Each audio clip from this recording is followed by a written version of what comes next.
All right, everyone. Welcome back to another episode of the Mindful Hunter podcast. I'm your host, as always, Jay Nichol. Special guest with us on today, Dan Staton. Dan is somebody I followed for a very long time. It's a bit of a surreal moment to get him on the podcast today. And it was funny. And I'd be interested in your thoughts on this, Dan. I don't want to say you were like the first guy, but you're one of the OGs when it comes to looking at hunting or a hunter as an athlete. Because I think most people have really short memories. And this is actually like in the span of hunting, this is a relatively new concept. Like I'm even going to say really popularized in the last 5 years. And I think you were one of the first guys. I can think of another couple guys, but I think that's when you really landed on my radar because I was a forestry engineer for 15 years and I ran around in the woods looking for timber. And I always felt more like an athlete than a tradesman just because it was so physical being out in the mountains. And then when I got into backcountry hunting, I was like, I feel more like an athlete than a hunter, given the definition of a hunter that I would have like grown up around, which is like the Elmer Fudd dude in a red Mac jacket, drinking beer in a truck. I was like those two visions or those two definitions didn't align for me. Maybe would you agree that's kind of like a staple of one of your philosophies in that this is a somewhat new definition as far as the lifespan of hunting goes? Yeah, well, first, thanks for having me on, Jay. I've seen some of your stuff, known about you for a while, and excited to be on here and really just chat with you. I love podcasts just to get to know the host better as an excuse, which is cool for me. But yeah, the hunting athlete movement is nothing new. I didn't invent it. And I don't believe that the original hunters were not athletes. I think you had to earn your stripes to be a hunter. And I'm just talking historically looking back, and I don't know how far back we need to look, but either hunting or gathering probably had your best starting lineup hunting to secure food for everybody. Where we're at today with technology and the limited resources out there, as far as wild game goes, there's a finite number of ungulates or animals to hunt and places to hunt them. And so for me, hunting and athleticism and working on your craft just gives me a leg up on the competition. I think hunting is very competitive nowadays because it's not new, but if there's new hunters and there's more people in the mountains or in the backcountry or just on public land. And I for one feel like I need every advantage I can get.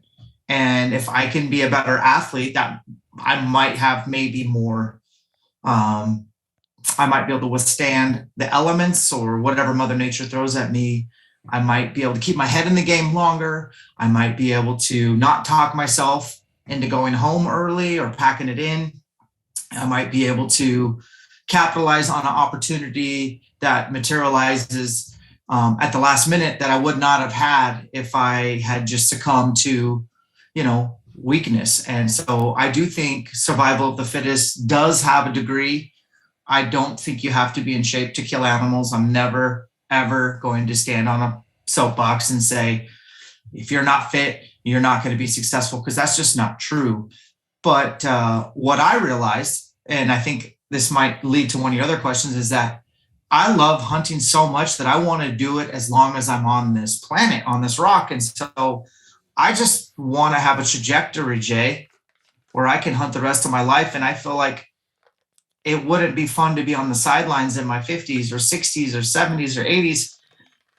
I don't want to be sidelined. I just want to be out there. I want to be packing elk out off the mountain in my 80s with my kids as kids. The end.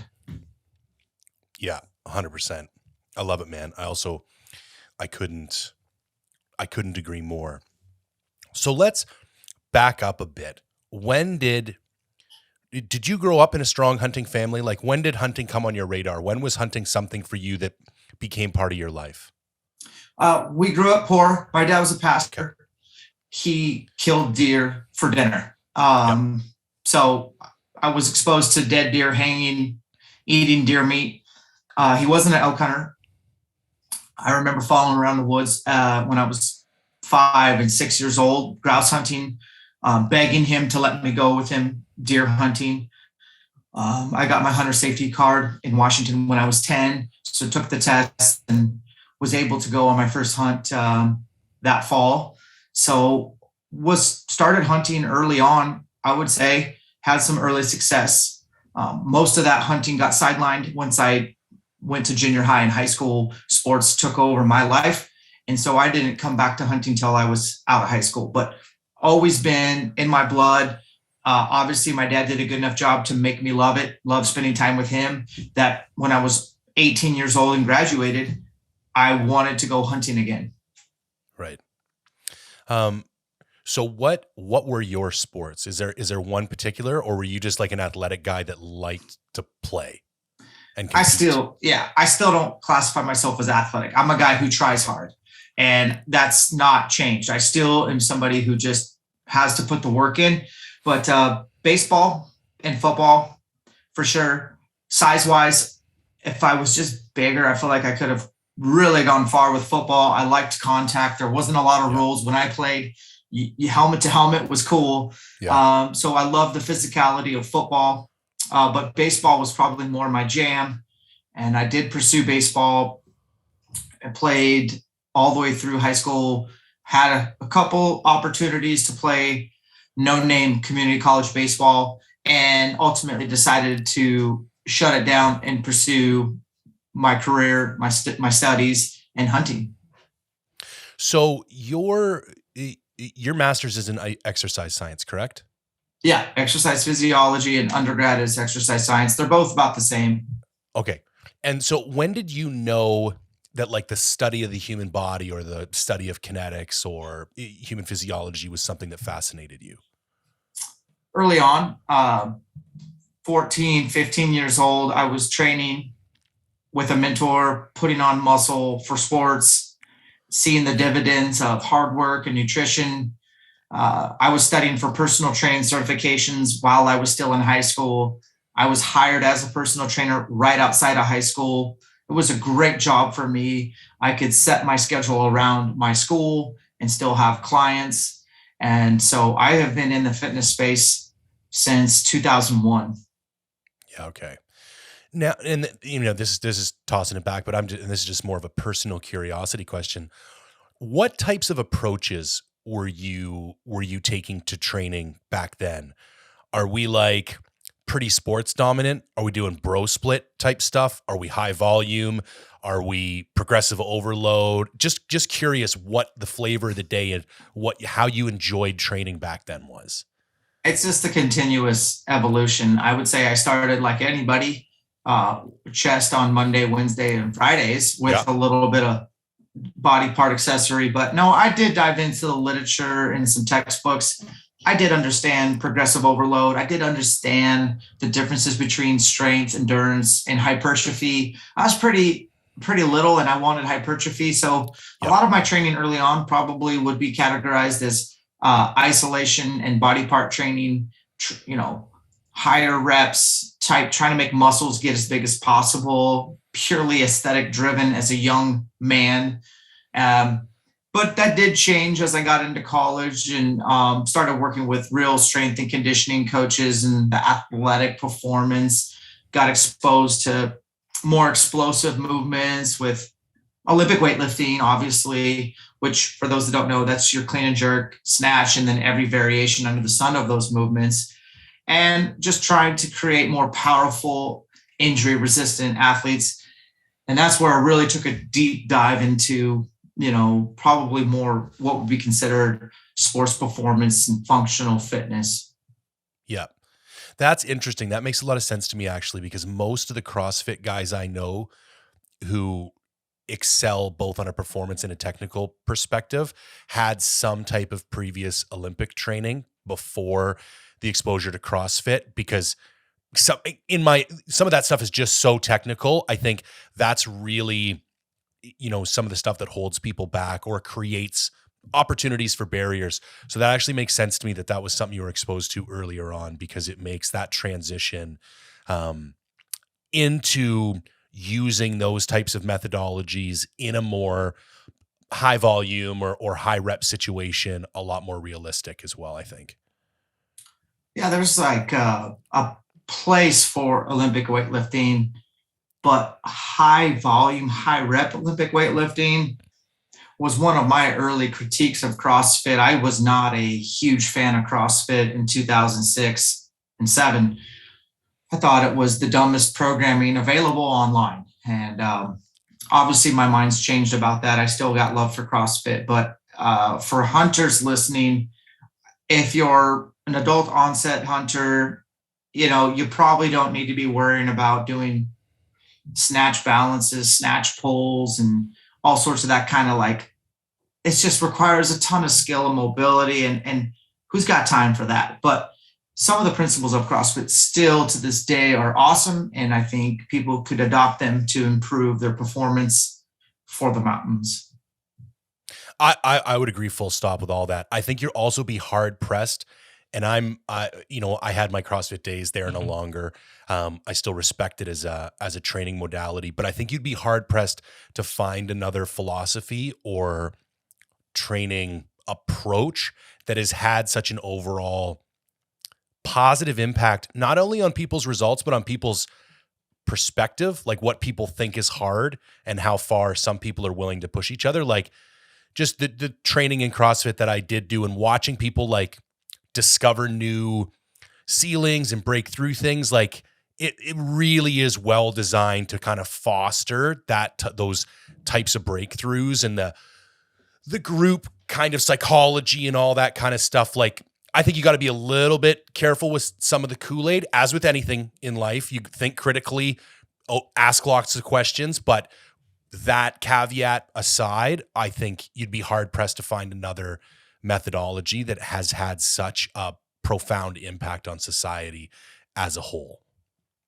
Yeah, I didn't think that some of the programming was safe when I was from the outside looking in, but I did dive into it, read some of the founder's literature, some of his like formation articles, his early writings and philosophies and theories. And he was one of the first guys to put kind of physics and mathematics into the equation of fitness. Right. Whereas a lot of the textbooks were just more of rate of perceived exertion, target heart rate, zone energy system training 1, 2, and 3.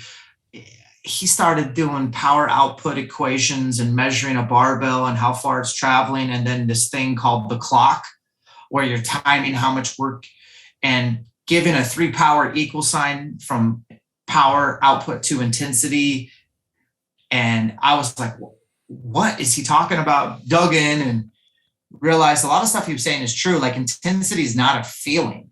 It's not emotion or commotion that you cause inside the gym. If you're grunting, is that intense? Or if you're on a run with a specific heart rate, does that mean the run's now intense? So I really appreciated some of that. Looking back now, I'm past CrossFit. I've sold my CrossFit gym. I have a gym out here in the backyard that people will think all I do is CrossFit, but I do a blurry mix of everything. I'm just trying to have fun and stay fit and stay in elk shape. I'm trying to not get out of elk shape because it sucks. Yeah. And I'm 40, man. Like I'm not training for CrossFit Games anymore. It's not my identity. I just want longevity. It's all about trajectory, and I'll keep bringing it back to that. People always ask me, what's the best training system? And I said, the one you're going to keep doing. I don't care what it is. There is no best. It's the one you will enjoy. Like my thing, I'm deeply passionate about bodybuilding. And same thing, I'm 43. I ain't going to win an Olympia. And I try and be very clear on the channel. Like, I'm not telling you have to go bodybuild to be a sheep hunter. In fact, it's probably counterproductive in some regards. But like, I love it. I got chest later today and I couldn't be more excited. I got all my meals timed out. I'll have all my shakes made up. Like I'm just deeply passionate about it. And then I put a little bit of a spin on it so that it can aid me in my hunting as much as possible. But same thing, man. Like you got to find those things that you love and you're deeply passionate about. And it's that question, how do you get motivated to train? It's like motivated to train. Like, try and get in my way. Like, it's not a question. It's like, how do I only train 5 days this week? Because I know I need at least 2 rest days to operate at my peak potential. And how do I stop myself from going in on those 2 rest days? Those are when you're doing things that you truly love. I think that's the situation you then find yourself in, is like, how do I hold myself back to like a reasonable volume of training? I preach, brother, preach. I'm feeling you. I generally I do some sort of crazy split that's like 4 in a row. Yeah. And honestly, that 4th day I'm pretty beat up, but I sure like the dividends mentally of like forcing myself. Yes. I'm sitting at a day 4 right now. I'm going to train today. It's going down. Yeah. But man, does that really make me pump the brakes on day 5? It's truly a rest day.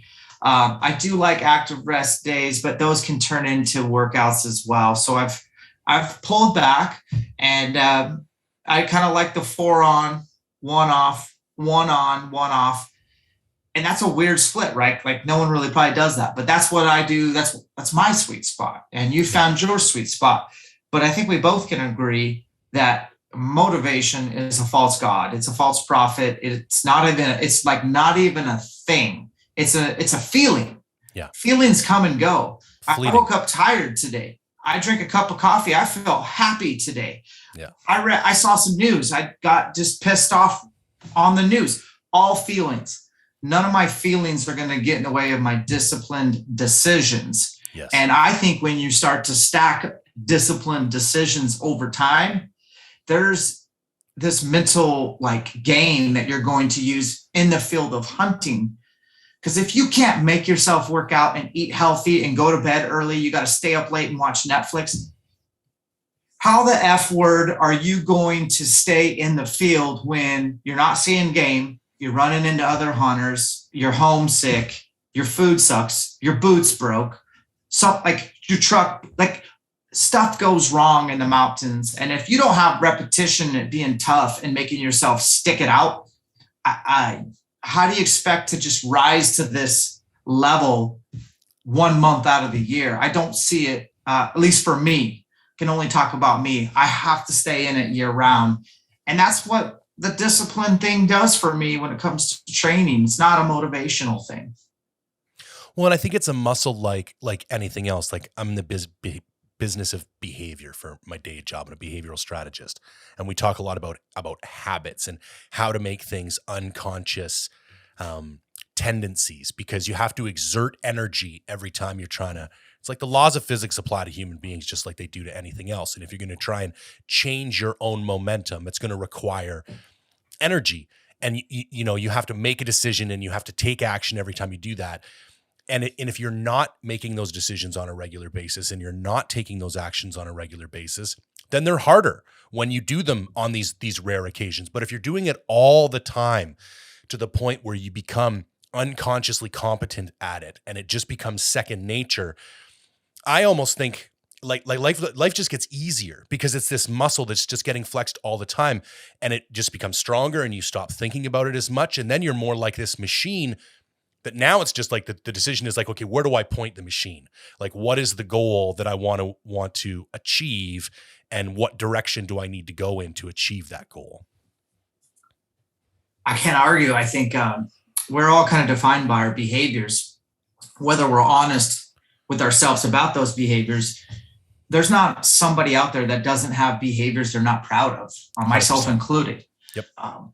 But having the courage to create the energy and to make those decisions, to do something about it, that's what's exciting to me. And there's just somewhere along the line where I figured out how special elk hunting was to me, where I harnessed that passion to help everything else in life. And that's kind of what my message has been, is to be a proud hunter, to do it the right way, but to not squander that passion that you could pour over into the rest of your life, and you can leverage it to make awesome decisions for your future, your family, your wealth, your health. So I always come back to, we are all blessed to be hunters, because it's such a unique thing to be excited to get up early and go, I don't know, walk around in the mountains. Yeah. But like we dream about it year round. It's a weird thing. And I think it's a special thing that you're lucky if you have that. A lot of people don't have something that fires them up year round like we do. And so if you're a hunter, consider yourself blessed, and then get to thinking, how can I leverage hunting to make everything else better in my life? Okay. So a little bit of a tangent aside, let's back up there a little bit, because I think you raise a really interesting point, because some people come to it and it takes this spot on this shelf and it's this thing they do once a year and they don't put a whole lot of thought into it and they enjoy it, but it's not like a defining characteristic. And then there's other individuals like ourselves where it becomes this North Star. Like it's part of what defines me as a man. It's not all of it, but it's a big part of it. So go back to 18 years old, you're done high school. Now maybe you're not quite as focused on the sports. You're going to get into your studies. How does hunting come back into your life at this point? And we're still in Washington, I'm assuming. What does hunting look like at that point for you? Well, there was a pivotal moment where elk hunting changed my life. Okay. There was an epiphany, and the shortest version of the story is I killed an elk with a rifle. My first time ever going out elk hunting with my dad, and about 5 minutes into opening day. Now there was some scouting involved, but we were two dudes who didn't know anything about elk hunting. We actually were trying to find deer to hunt, and we stumbled upon elk. Just happened to be days away from the elk opener. So we did what anyone would do, and we went down to the gas station and bought 2 elk tags over the counter. Love it. And then we went and killed a bull. I shot it with a rifle 20 yards away, didn't look through the scope. We didn't even know that you cut up elk into quarters and packed them out on your back. We didn't know. We drug it out. We used come-alongs and chainsaw winches and got a trailer to it and drove it out whole. But dude, when I saw that elk hanging in my dad's garage and when it was butchered up, and I saw how much meat we got off that elk and how big the body was and how good the food was, I don't really think about deer hunting much after that. I was like, I want to hunt these things when they're bugling and rutting. Yeah. Oh, you need a bow to do that? Great. I'll go. I went down to the closest archery shop and bought a bow. Pretty much sight unseen, just was like, which bow do I need? That one? Great. Thank you. Oh, I need arrows. Cool. I'll take those. And I started shooting, and I called my uncle up and said, hey, Uncle Kurt, you elk hunt in Idaho, archery. I want to get into it. Can I go with you? He said, yes. And then I cleared my schedule as a personal trainer. I talked to my professors. I said, I'm not going to be in Spokane till October 1st. I'm elk hunting the entire month. And that's what I did. And that's what I've done ever since that happened. And I haven't missed an elk season. And my elk season isn't, like you said, on a shelf. There's a time and a place for it. No, I'm all or none. That's my personality. So my 21 years of elk hunting or whatever it is are all entire archery elk seasons, month-long adventures. And I've never changed that. But that changed me because I sucked at elk hunting. And looking back, I struggled for 4 years chasing elk, learning how to get your teeth kicked in. I was like a student of the game, but I never killed an elk. I'd come back home every year with no tag punched, and I'd have 2 elk tags. I'd have one in my home state, one in Idaho, and I'd hunt the whole month. I'd come home empty-handed. And what it did for me is it made me have to look at my life and figure out, what can I do to make myself better October 1st till September 1st the next year? Yeah. And that's kind of where my philosophy changed, was like, this shit's hard. I'm going to have to make some changes in the way I train, the way I eat, the way I shoot, the way I scout. I need to understand elk behavior, biology. I need to learn how to call. I need to understand their language. And so it took me several years of cutting my teeth till I finally tasted that success. And I'll end here. When I finally killed an elk with a bow, walking up to that thing was one of the most important times in my life where I kind of understood the delayed gratification model and what all this hard work went into. And I'm smiling because to this day, I get goosebumps when I walk up on an elk I killed because I know how hard I worked for it. And that's super special to me. Okay. So I got a question, but first a little story. So almost identical trajectory, except I came to it much, much later in life. But, and it was mostly through some YouTube stuff that I kind of discovered this whole like idea of hunting elk in the rut with a bow. And in British Columbia, we don't really have a bow season. Technically September 1st to 9th in some places. But there's essentially zero incentive to hunt with a bow in British Columbia. So even from my first elk hunting adventures, I was looking south of the border because I did not want to compete against guys with rifles up here.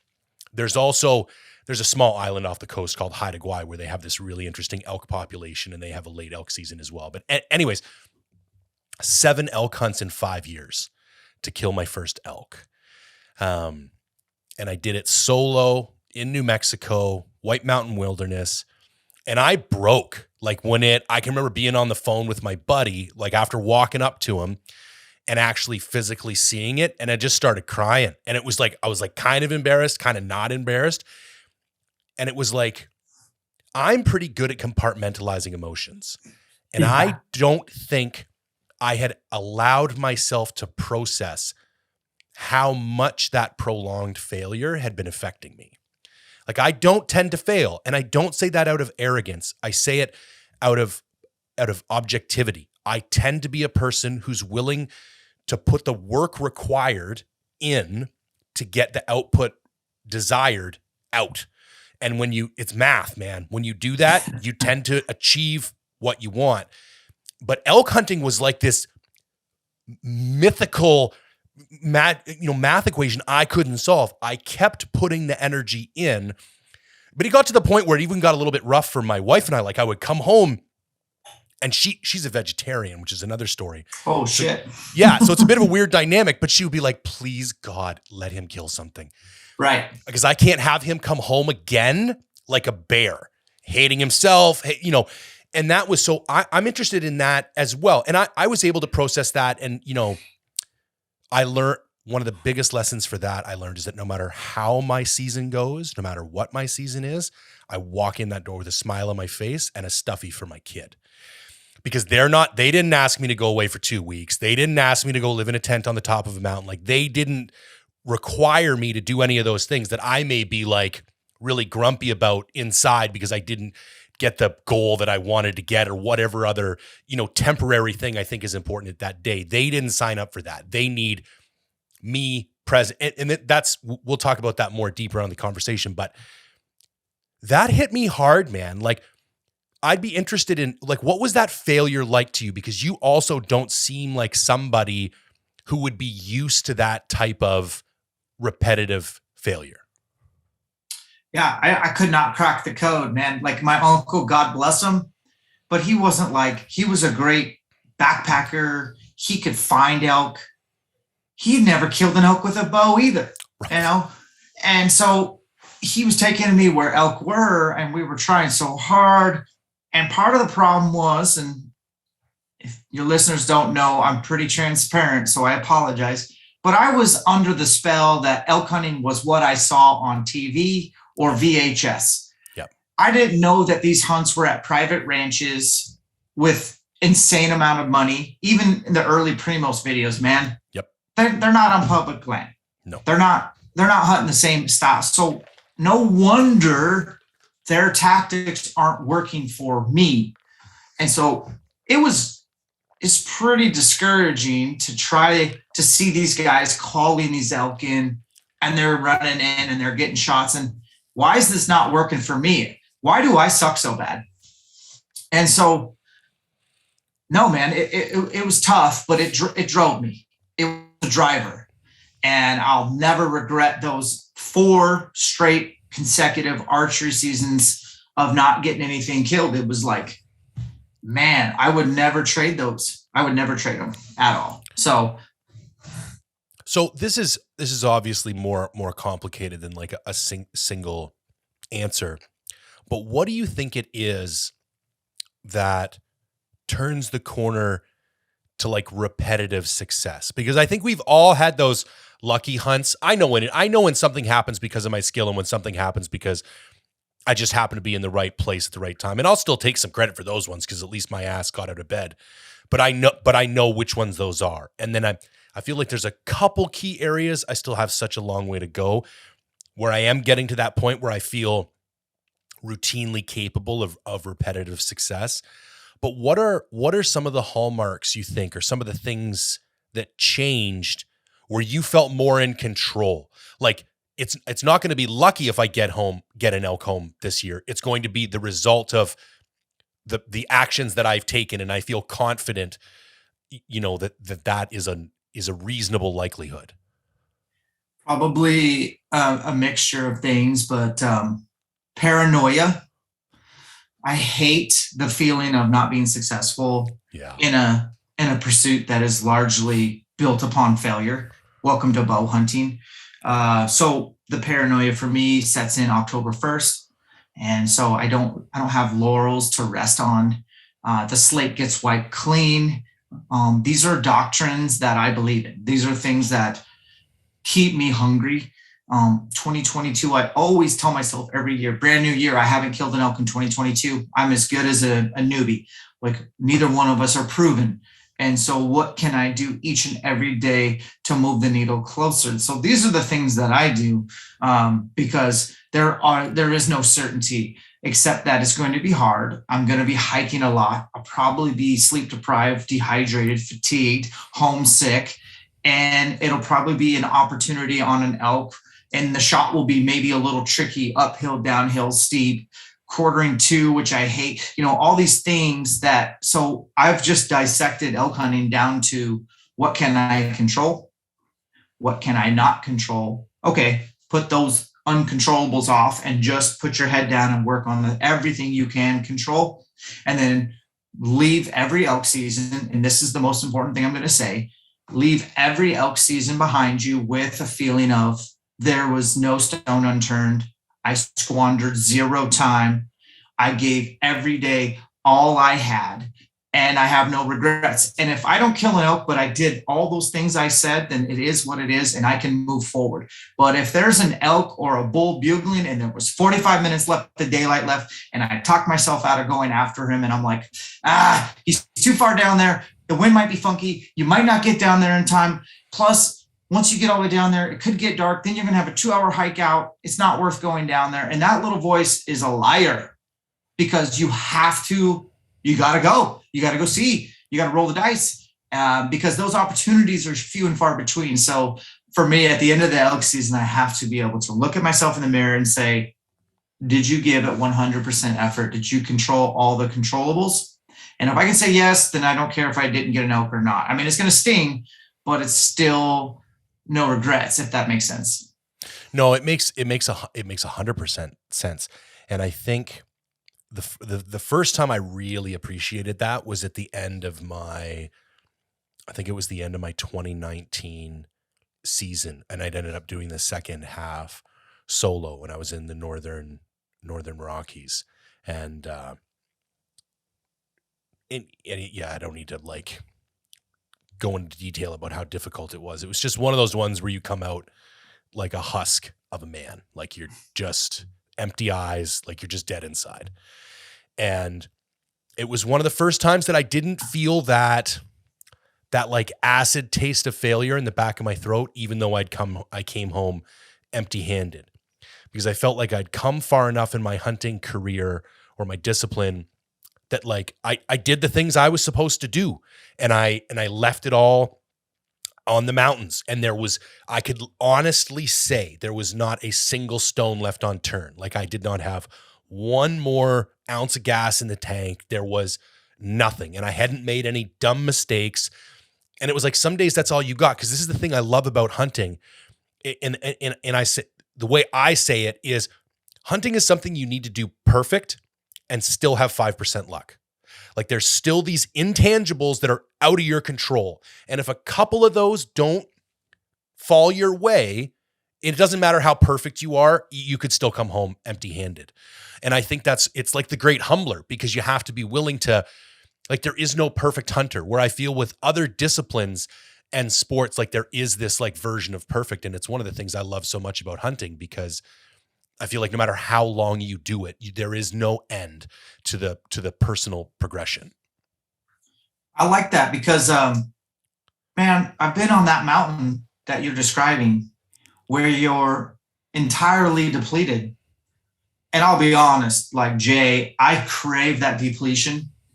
I cannot even describe the feeling when I come off the mountain and I know that I'm like extremely exhausted, incredibly unhealthy, like sleep deprivation, a ridiculous amount of miles of boot leather on the mountain. And it's like a rebirth for my soul. I haven't answered an email or text in a full, like, I don't know how long. I haven't been distracted about anything. I'm just like primal. I'm in the mountains and I'm exhausted, but yet I don't think that's like the most alive I ever feel. And regardless of the outcome, which that's what you're talking about. Yeah. That's not the 5% luck thing didn't happen, but I am like literally on cloud nine because I feel so alive. Because I had this thing that pushed me to my end that I don't get that feeling going bowling or out to the movies or having a beer. I just don't get that feeling, that connection with God. Like none of that like even comes close. And then to your point, man, everything can change in 10 seconds. And that's why I love bow hunting elk, is because you can go from zero, which you are a zero most of the times. The roller coaster ride's always down, it seems like, to the highest of highs in 10 seconds if you kept your head in the game and kept grinding. And that's the biggest thing I've learned. And that's my greatest takeaway from bow hunting is you're never out until you call it quits. So if you can stay in it, you know, that little bit of luck could change at any time. Are you ready for it? Or are you walking down the trail, kicking rocks, feeling sorry for yourself, which is the lowest hanging fruit? 100%.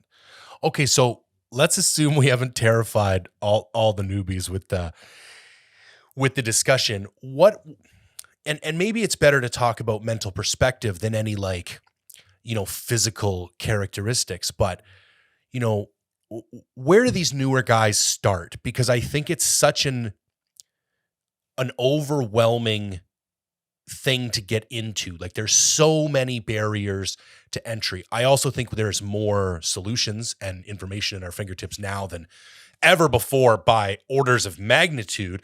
But even that in itself can be overwhelming because it's like, well, I don't know. Do I take this guy's camp or that guy's camp or read this guy's ebook or pay for that guy's online universe? Like it's that in itself can be overwhelming. What would you say to guys?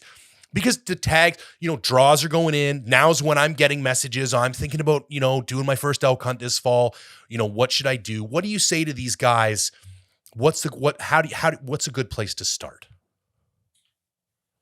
Wow. Okay. So, I mean, that's a good question. I would say take sips off the fire hose. Yeah. It's going to be coming in hot, guys. And obviously it's overwhelming. And even me, like been hunting this long, it's so hard to keep it all straight, especially like you guys have providences. We have every state's got its own entity, its own rule book, its own nuance. And this guy says to zig, but this guy says to zag. Like, who do I believe? I get it. So I guess I'm like always bottom line, Dan. I'm like, let's just boil it. Let's distill it down to like the things you need to remember. You can't get better at elk hunting on the sidelines. So go elk hunting, even if that means you buy an over-the-counter tag in Utah and you're hunting cow elk. Well, you're hunting elk. There'll be some bulls. You can't shoot them, but you can certainly learn behavior and study them. And you're going to learn more on that trip. And you get to test your gear, test your metal, see what you're made of, navigate the mountains. So just don't sit on the sidelines. Go elk hunt in Utah or my state. Washington's got over-the-counter elk tags, east or west. I mean, it's not world-class hunting, but you're elk hunting. Colorado, find somewhere and go elk hunting. Don't sit on the sidelines. As far as who to listen to, you know, it doesn't matter what they say. It probably won't even all click until you're in the mountains. And then you're like, make the mistake, which you're gonna, and you're like, oh, that's what they meant. Like it happens at my camps I put on. Like I tell the guys, you're drinking from a fire hose for 3 days. Some of this stuff you're not going to retain. And then you're going to experience what I told you not to do. And then it's going to click. It's the only mistake if you do it twice. So learn. And then the thing that's the most important when in this discussion is to understand or define your idea of success, not social media, which is a powerful thing. We all have social media. We all look at social media. We all get jealous when we see someone killing an elk and we didn't. You can be lucky as shit and kill an elk 1 year. Yeah. You're not, luck does not, people who kill elk year in and year out, that's not luck. Nope. Okay. So there's a difference. Their level of success and all that stuff is great. Be happy for them, but don't compare yourself to them because it will rob your joy. If you sat down and were like, okay, this is my first year of elk hunting. If I can safely survive 7 days away from cell phone service, not talking to my loved ones, only through a Garmin inReach, just letting them know I'm alive. Maybe it's solo. You've never backpacked solo before. Like there's all these little wins that could be a successful hunt. Like you heard your first bugle, or you had your first elk encounter, or you understood where bedrooms are, feeding features. I don't know, maybe you filtered water for the first time. I don't know what success is for you, but only you should define it, not anyone else. I love this, man. I get so, and I know I shouldn't, but there's this trend, with some of the bigger people on social media, whatever, they kind of get, they pick up a bow and 6 months later they're on some dude's ranch in Utah. And like, that's what people see as elk hunting. And I get really upset. And what I do is I curate my feed. When I see those types of things going on, I just nuke those accounts because it's like, I just don't need that pollution. But if I look back, it was that the culmination of all those small wins over that 5 years of failure. Like if I almost would have regretted going out and being successful in that first year. Like I think as a man, I had more growth, spiritually and psychologically and emotionally over the course of those 5 years because of stacking up those little wins and doing my first solo trip and, getting that first call back that I still remember it to this day. Like I'd probably been elk hunting for 3 years before I made a vocalization and very clearly and immediately had one vocal. And I was just like I was by myself and I'm looking around. I'm like, shit, like who do I share this with? Like I literally just talked with an elk, and it's like, I love it. And I think, I'm gonna keep that one in the back pocket because what I would recommend to these new guys is like go make a list of 2 or 3 of those. Like what are just a couple of things that would, even figuring out your own backpacking food for the first time, or like you're saying, going on your first trip, finding your first water. Like these are things that should be celebrated, but I almost think get lost because it's such a contrast to everybody wants to see this giant rack of this, this dinosaur with this tree sticking out of its head. And everything else kind of pales in comparison. But if you take a moment and appreciate it for what it is, like there's a lot of beauty and a lot of opportunity before the actual kill ever takes place. I couldn't agree more, man. And I think knowing why you hunt is so important. Nowadays, there's a lot of critics out there of influencers. I hate the word influencer, but I've waved white flag. People call me an influencer. That's fine. But guess what, bro? I'm elk hunting multiple states. If there's no Facebook, Instagram, YouTube, I'm not changing. I've been doing that since I killed that first elk. But there's more and more critics of said influencers. And my point of that is like, that's fine if you want to criticize the way other people do their thing. But going back to the principle of you need to know why you hunt. For me, I know if I kill a really big bull, it'll get a lot of likes and maybe it'll add more clout or street cred to what I'm selling. So that's why I decided, middle finger to that. I'm not selling anything but hard work. Right. That's what I can sell and sleep good at night, knowing that I'm not trying to sell some shortcut. I'm selling hard work. I'm selling delayed gratification and discipline. And I'm trying to kill elk because I enjoy eating them. End of story. And so that's my prerogative, is to put elk meat in that freezer over there, and that freezer in that garage, and my freezer upstairs. And for us to have literally an abundance of elk meat that we can eat with our family and share with our friends. Why do you guys elk hunt? If you don't know the answer, you need to take some time, write them down, or think about it. Obviously, there's a lot of cool things about elk hunting, like adventure seeking. I love wanderlust. I go to all these new places. Elk take me to places I have no business seeing. And adventure, the test, all that stuff's cool. But at the end of the day, I know it's not for content. I know it's not for likes or for sponsorship. I know it's who I am.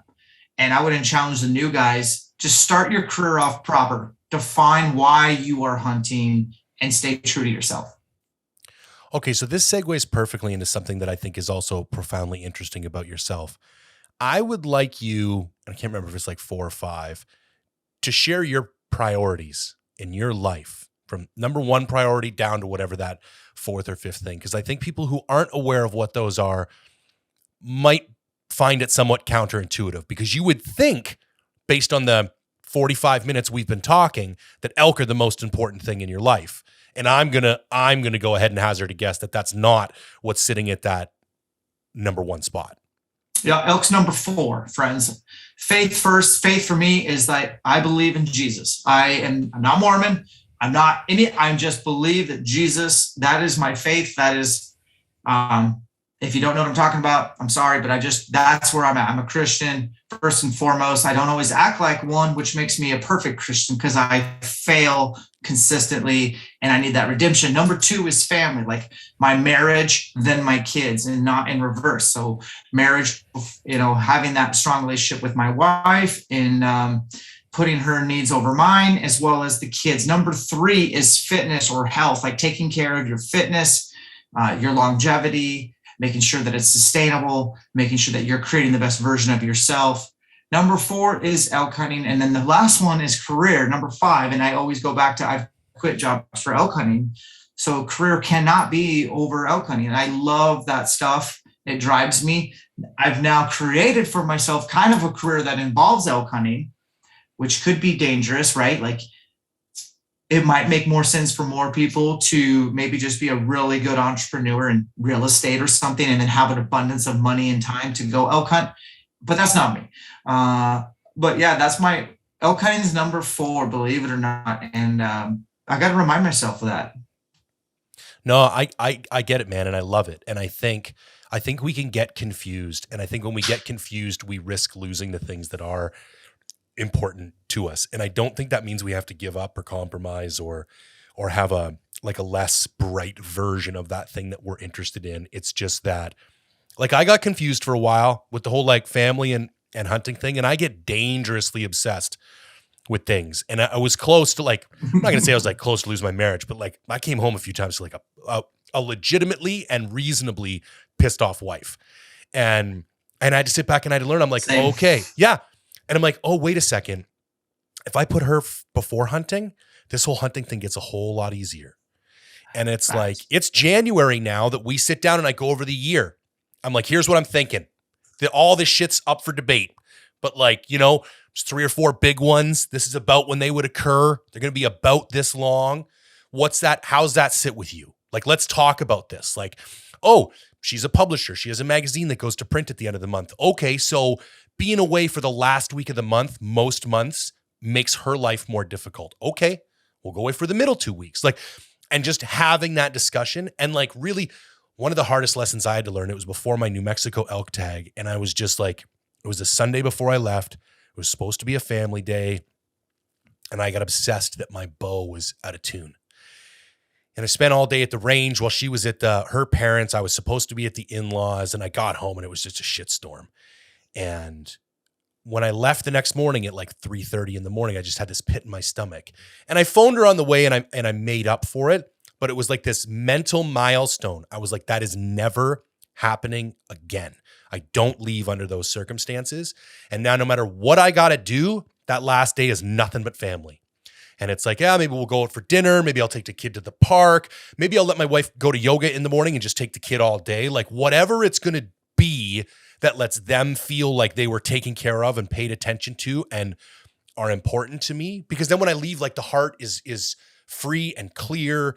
And it's like, we touched on it a little bit earlier, but the things that send you home are not the things that you think are going to send you home.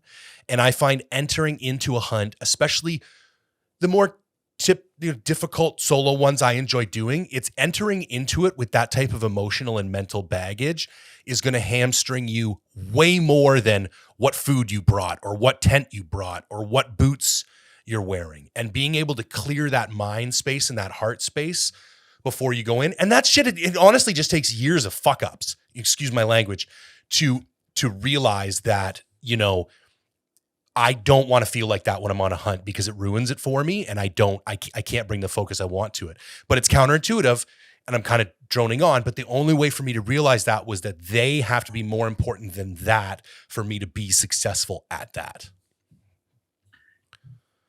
Dude, I got nothing really to add other than hunting solo will magnify what we're talking about. And it's not even family. Like, there's some shit I've done in my life that I'm not proud of. And I didn't realize I wasn't that proud of it till this stuff was coming up in my mind while I was trying to kill an elk by myself in the backcountry. Yep. And I was like, there's some stuff I got to take care of at home when I get home. And Thank you for the clarity. I'm not going to let this affect my hunt next year. I'm going to handle my business when I get home. Maybe it's somebody, maybe it's a family member. Maybe it's my older sister just doesn't like to talk to me anymore because I did something. Well, let's figure that out, put the petty stuff aside and let's make up or it's a coworker or it's a friend, or maybe it's a business competitor and you guys have bad blood. Like, life's short. And so that's another thing about solo elk hunting for me is like, I get a lot of clarity. And if there's some stuff of skeletons in the closet, dude, that stuff's gonna rear its ugly head.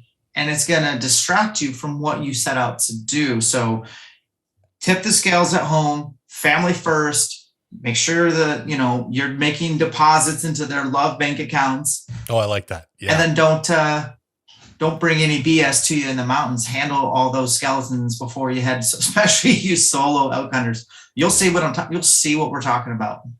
Yeah. It's a different animal, man. And it's funny. You said you crave that, that like physical depletion at the end. I relate totally. And for me too, I like I'm doing this will be my longest one yet. I'm going 14 days solo for Stone's sheep hunt in August. And I crave that kind of going crazy feeling in the middle, like starts to sink in around day 6 or 7. And you're like, you haven't actually verbalized words for multiple days. And you start like going to these really weird places in your head. And it's like, I'm looking forward to it. Like there's just an intensity. And I was having this conversation with a friend the other day, and I think there's a purity, and I'm not going to get on my solo soapbox. I think you can achieve this through any version of whatever hunting is for you. I think this is achievable through that. But at the end of the day, there's a purity to it, like a purity of pursuit. Like when I'm in those mountains chasing that thing, everything else falls away. And I have a hard time replicating that level of presence in other areas of my life. Like that's my shining North Star. And when I come home, I remember what it felt like to be that present and in the moment. And then I try and do my best at recreating that when I'm paying attention to my family or when I'm working on my business or when I'm at the gym training. And I would argue I'm never quite as good at getting that purity, but that's what it boils down to for me. And that's what I find myself longing for. The longer I do this, it's less about the trophy shot and the glory of the kill and all, like those play in my mind. I'm not going to lie. I'm a man. I have vanity and I enjoy accolades and I like being successful and those are part of it. But what I find myself thinking about and fantasizing about is that the purity and the simplicity and the isolation. Like that's the stuff that like really gets me fired up in the off season. No, yeah, man. I definitely haven't had the isolation, the simplicity, uh, since September, really, to be honest with Yeah. you. So, I mean, you're just sparking up nostalgia. I'm like thinking about, yeah, that's right, because it is such a simple make a living in the mountains, and what a test too. Like I crave that test, and yeah, man, I always come back to I want to leave the mountains very much depleted, but also as full, like as the best version of Dan is coming home to his family with a lot of clarity. And, I don't think a lot of people get that. And man, I don't even know if people can go without an hour without hearing their phone ding or vibrate or talk Mhm. to somebody. Like all these notifications are coming at you 1,000 miles an hour. And I don't think we even know the long term effects of that. I mean, it's scary. Oh yeah, 100%. Okay, listen, Dan, I want to be cognizant of your time. I greatly appreciate everything you've given thus far. Could we bang off a few rapid fire IG questions for the lads? Yeah, for sure. Perfect. Um, Magnetic or non-magnetic bino harness? And I'll go even further. Just give me your kind of top picks for bino harness. I like magnetic. I have a marsupial. It keeps all the debris from brush country and stuff out of my binos, and they're quiet. That's what works for me. Yeah, I'll second that. I was an Alaskan guide creations guy for a year, and I just started running the marsupial last year just to test it.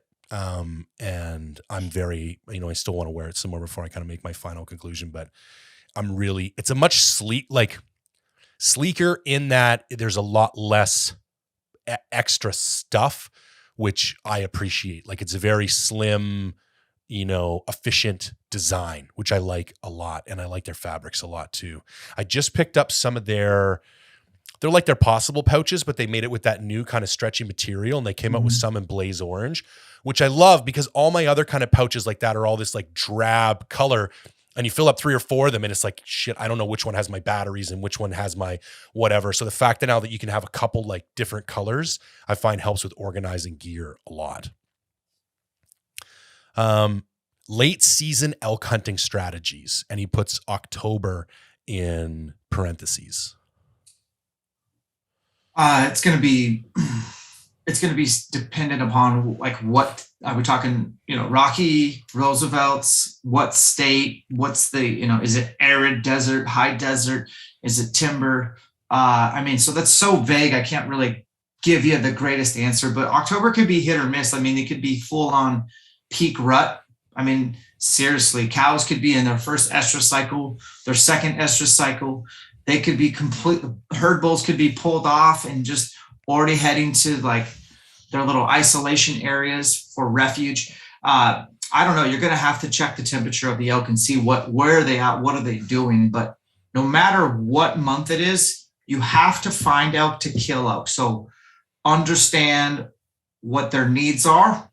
Work your way backwards. They need food. They need water. Okay, well, what's available in October? And then where are they spending majority of their daylight hours? Obviously, in their bedding features, it's not always a north slope. It's always not a northeast side. They do like benches. I mean, elk are fairly predictable, habitual creatures, and so you kind of need like a checklist of things to go down and start figuring that out, and then you can kind of sort it out, and then you can really start to cinch the noose, especially if you can get there a couple days prior to season to burn some of that non-hunting time, figuring it out. Love it. I would also say I will challenge to the guy who asked the question.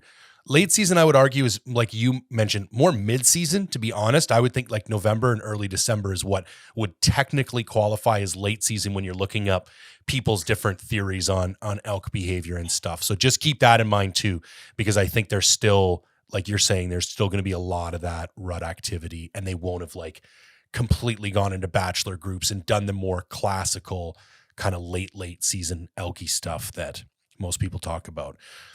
I got to claim ignorance on this next one. Do you know who Jeremy Lopez is? Yes, So I know Jeremy Lopez. Dan, do you think you would beat Jeremy Lopez in a Metcon?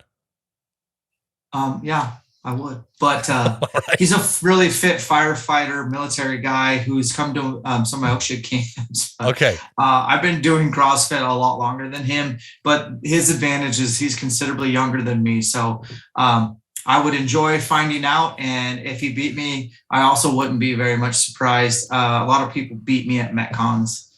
Okay, you know what? I got to derail this for a second here because there's one thing that I wanted to talk to you about that I forgot to bring up. Oh, yeah. You have a very interesting approach on, I forget what you called it, like high grade trash talking or high stakes trash talking, put money down on stuff. So here's an interesting little quick tale, then a question. So I used to be a DJ back in my college days, like a hip hop turntablist, competitions, festivals, made a pretty good thing for myself. And I noticed that how I performed at home under ideal circumstances was not perfectly translating to how I was able to perform in a competition. Yeah. And basically the best way I have to explain it is because it's highly intricate, like finger movements with like scratching and juggling. And I felt like my fingers would go dumb when I got in front of a crowd of people. And it's basically like an adrenaline dump kills fine motor dexterity. So I used to do this thing in the wintertime. I would open the windows. I lived in a studio apartment downtown Vancouver. I would open all the windows, be like -10 outside, and I would practice in the freezing cold in my apartment because then my fingers would be dumb.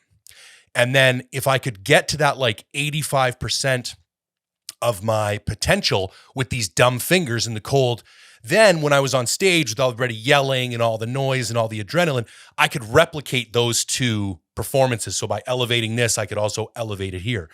So I love this psychology of like stress inoculation or like stress replication. So talk to me a little bit about what some of your strategies are to create that in off seasons and circumstances. Because that's one of the things, you can only stand in front of an elk if you're lucky a couple of times a year, maybe. So it's not something that we can, rep out. So how do you think about that? And what are some of the things you do to create those situations for yourself? Yeah, so I have had a lot of elk in front of me in archery range. And even this year, like I killed a bull in November. I'd never killed one from a ground blind, ever. Okay. And I saw him coming in. I had time. Jay, my heart rate was maxed out. And I'm just laughing looking back because you'd think, dude, that you can't screw this up, Staton. All you got to do is let him come in, get his drink of water. He's going to give you a broadside or a quartering way shot. It's 20 yards, dude. How do you miss that? But my heart rate was so high, I can't even tell you. And I was just like trying to control my breathing. And that's why I hunt. I love that, right? Yeah. But no, I don't think you can duplicate that at all, like not even close. But what you can do is make sure you have your shot process blueprinted, that you have like almost verbatim what you should be talking to yourself about in that moment, instead of, most people are like, oh my gosh, this is happening. And then from there, it gets real like fuzzy and maybe even blacked out, like you don't even remember. What actually happened was you pulled your bow back, saw the pin kind of where you wanted it, and kapow! I'm just talking archery, or you hammered your trigger on your rifle. Whereas you can really blueprint what you talk yourself through, kind of your own personal checklist, stay present in the moment. You still might punch it a little bit, but it's definitely a lot better than you just slamming, rattlesnaking your trigger. And so I personally seek out very high stakes pressure situations. It's actually perceived pressure. Sure. There's no real big pressure if I lose to my buddy for a case of beer. But the perception is like, dude, this shot means more than the one in my backyard when no one's looking and I'm in flip-flops. So I've just figured that out a few years back to like try to put myself in some higher stakes, trash talking, and literally while I'm at full draw trying to make a shot at 3D and my buddy's over here literally making fun of me, and I could start laughing, but I got to stay focused. Like he's trying to distract me, get me off my game, and we're competing for a few bucks cash. I talk smack to my own archery coach. We're going to go shoot head to head in Montana. He'll probably beat me, but I'm still talking trash. I want him to have the pucker factor. And I just think exposure to high perception, like perceived pressure with a backpack on, maybe an elevated heart rate, but you're not using that as a way to punch the trigger even harder, but you're using that as fuel to make yourself more dialed on your checklist. It's like my buddy Joel Turner, he teaches shot IQ. He's a phenomenal archery coach. He literally told me to go to the archery range, walk up to a random stranger and say, hey, watch me, I'm going to hit the bullseye, and just have some stranger watch me shoot. And I'm like, that's the most absurd thing ever. But looking back, it's like, no, that's kind of how you get reps in the red zone, so to speak. Joel changed everything for me. So I took Joel's course, and it was okay. I got what you would get out of an online course, and it's a great online course, and I recommend it all the time on the podcast. And I had this coos deer hunt coming up, and I just wasn't feeling ready. And I sent him an email because I thought he was somewhere near me, or I thought he did these seminars. And he sends me this email back. Yeah, this is where I'm at. Come on down. Just tell me what day you're coming. And I'm like, what? And just gives me his address. And like 3 days later, I'm at Joel's house. Yeah, that sounds like Joel. 4 hours there. And we go over everything, like all the hitting on the head. Like I'm talking classic Joel experience, like everything you're going to hope for and more. And I go to leave and I'm like, dude, what do I owe you? And he's like, you owe me nothing. And I'm like, what? And he's like, you took the online course, man. I'm yours for life. Whatever you need, you just tell me. And I was just like, what the heck? Like, I don't know, man. Some of the people that you meet in hunting, it's like, and it's so serious to him. Like, we're talking about like passions and what drives us. Like that dude's need for people to understand like the psychological process that you go through while shooting and then master it so you're not a victim of it is like very deep with like that's what that dude has been born and put on this earth to do. And so I ordered a hinge release after that day. This is like 3 years ago now. I've never shot with anything else since. I hunt with the hinge. I practice with the hinge. And my entire archery game changed that day. And I'm not pretending I still have a very long way to go as an archer. But like, I think I had a bigger progression in that, like from one set of principles than anything else that's ever happened. I think it's more important than the bow that's in my hand. I think it's more important than the arrow that's in the bow. Like it was, I owe him a lot. He had a very positive impact on me. I owe him a lot because I hire him to come to all my camps because I find him to be invaluable. Yeah. And I find him to steal the limelight, and I'm totally cool with it because he should. I totally agree. Joel's one of my favorite people. Yeah. No, he's a badass. All right, 2 more quick ones. Name one thing that has contributed greatly to your success professionally. Professionally.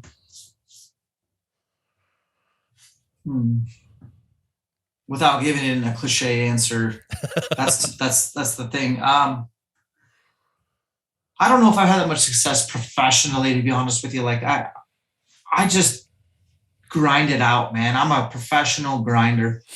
So I'm not the most business savvy dude, certainly not. But rarely do I get outworked. So if you lack, the IQ or the business acumen, whatever the professional people, just do you and grind it out. Like be the hardest worker in the room, be the hardest worker in the office, be the hardest worker on the mountain. If that's all you can put your, the feather in your cap is that you're a hard worker, that's all I can do. And that's cool. And so for me, it's work ethic. Love it, man. So this last question, I don't even think you're going to be able to address it, but I'm going to ask it anyways because it's something I hear a lot as a Canadian. Why does it seem harder to hunt elk in Canada than the States? Yeah, no shit. I mean, I nearly married a Canadian. I was very before I got married, the girl before that, I mean, we also broke up because I hunted too much, which is like a blessing in disguise. But we had dated for 2 years. She was originally from Lethbridge. Okay. And I would go up and we dated for a couple of years. So we'd go up to her family's place. Oh God, somewhere near Kimberly. Okay. And I'd see all the elk, and I see them in the most beautiful mountains ever. Yeah. And I'm just like, dude, I got to elk hunt here someday. This place is amazing. But now looking into Canada, it's like, do I want to go to Alberta and hunt farm field elk? And like, is it high fence? I can't really tell. And like, I tell you right now, with whoever's in charge of your country, I'm probably not gonna, I don't have any of that in my arm. So like, you're not coming anyways, I'm sure shit ain't going to be able to cross the border, but yeah, it's always been kind of like, you got to have a guide. I don't want a guide. So it's been tricky, but I think, speaking for myself and maybe my fellow lower 48 states peoples, is like, dude, Canada's Mecca. Canada is so unmolested. Canada is so dense with wild landscapes and crazy animals that it's on all of our radars. Like the fact that you're going sheep hunting, you're probably going sheep hunting in Canada. Yeah. Yeah. And I don't want to talk about how like that's an opportunity for you. Whereas for me, that's a $55,000, $60,000 hunt right now. Yeah, 100%, especially for stones, which is what, and it's an over-the-counter tag for me. I think it's $40 or something. Exactly. Yeah, and I think the one people get somewhat confused about British Columbia is that like opportunity, like the ability to go and hunt something doesn't necessarily you're going to get an opportunity at it. I've done a lot of hunting in the States and I've done a lot of hunting in Canada. And the States has done a far better job, of wildlife management. They treat it more like a business. And it is like, I'd rather pay, like when I go to Montana, they charge me $800 for an elk tag. I'm like, take my money. You deserve it because of what you put back into these herds. Here it's like $20 and the old timers just dig their heels in. It's like, well, guys, this is what you're going to get. You're going to get people who don't give a shit and don't do proper surveys and don't. So our wildlife populations are not nearly as dense as yours. That being said, I can buy over-the-counter tags for 9 different big game species every single year. That's insane. I would never complain about it. Number 2 is the infrastructure. The vast majority of British Columbia has like never been touched for almost anything. Whereas when you go to a place like Montana or Wyoming, you are going to be really hard pressed to at any point in time be any more than like 2 to 4 miles away from some type of horse trail as the crow flies. Like as backcountry guys, we're looking for those. Like I'm drawing circles on the map to get to that spot that's as far away from a horse trail as possible, thinking that's where pressure's going to be reduced. But the efficiency with which you can get to those areas because of trail systems and trailheads and like infrastructure that the state has put there.